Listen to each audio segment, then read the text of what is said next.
Hey,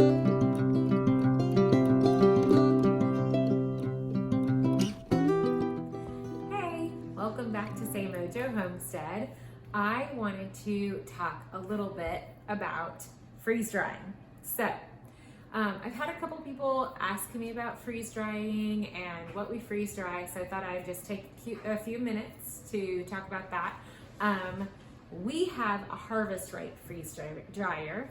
We opted for this type of a freeze dryer because it came with all of the essentials we would need, and it was just a highly reviewed, highly rated freeze dryer. It doesn't use a lot of electricity. It goes for a long time. It is a little bit loudish, but it's a really good quality freeze dryer. It also came with 50 Mylar bags, and it came with your oxygen absorbers, and it came with the heat sealer for the Mylar bags.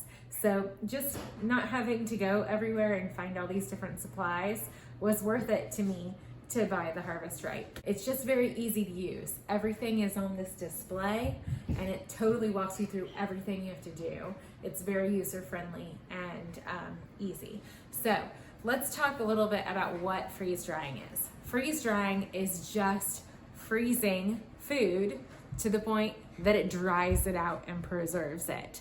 It freezes all the liquid out. And so basically you could do this in your freezer. It would take a really long time, but it's something that could be done in your freezer. If you want to try it, that might be a fun way to start out. We freeze dry apples, and it's a great snack. My kids love it. You could maybe try with that just to see how you like it.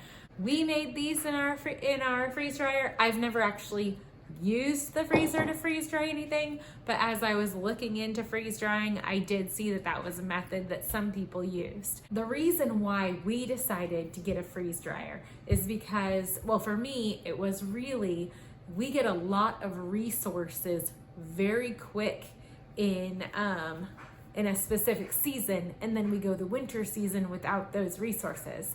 So we're milking goats, we're getting lots of eggs from chickens, and then winter hits and we have to dry off the goats because they're pregnant, and we just lose all of those things. We were watching another homesteading family, and they got the Harvest Right, and they were able to freeze dry their milk, their goat's milk, and their eggs, and they showed what they looked like and how they tasted, and they did some reviews, and we were really pleased with what they experienced with their Harvest Right, and so we gave it a shot. So we have had several things that we've freeze dried, and we've tried just to see.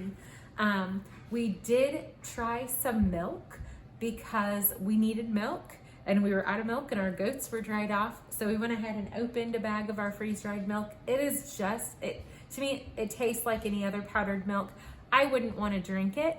However, it is great for like a quiche or baking, and that's what we wanted to use it for. I kind of assumed that I wouldn't love the flavor of freeze-dried milk after it was rehydrated, so I freeze-dried these things with the anticipation of them being used for cooking, essentially, to kind of cut down on our milk costs when our goats weren't in milk.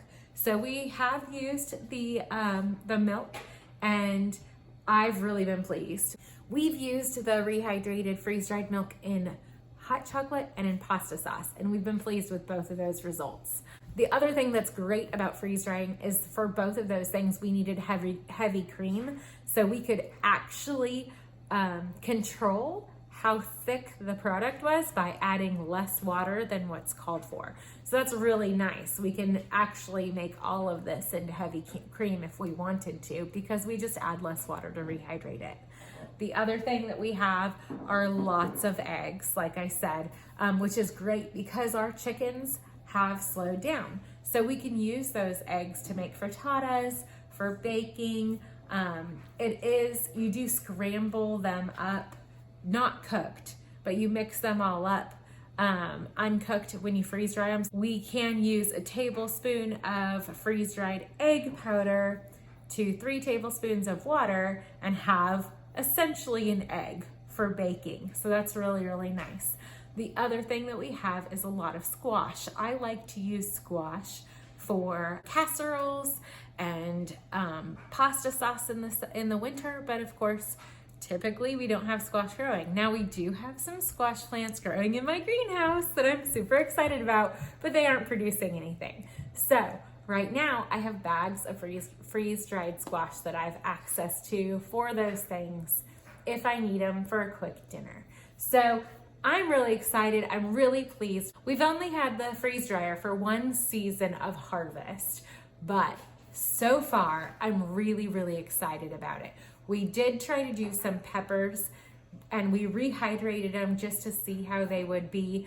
They weren't crispy like your original pepper, but they were great in flavor and they could be used again for pasta sauces and seasonings and stir fries, anything like that.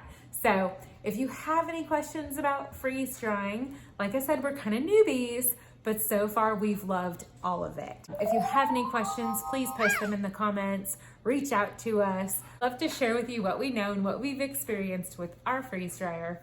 The one thing I will say, if you have kids, the strawberries and the fruit are great snacks and they love them. So I hope you guys have an amazing Thanksgiving, and thanks for hanging out with me and learning about the freeze dryer, and be blessed.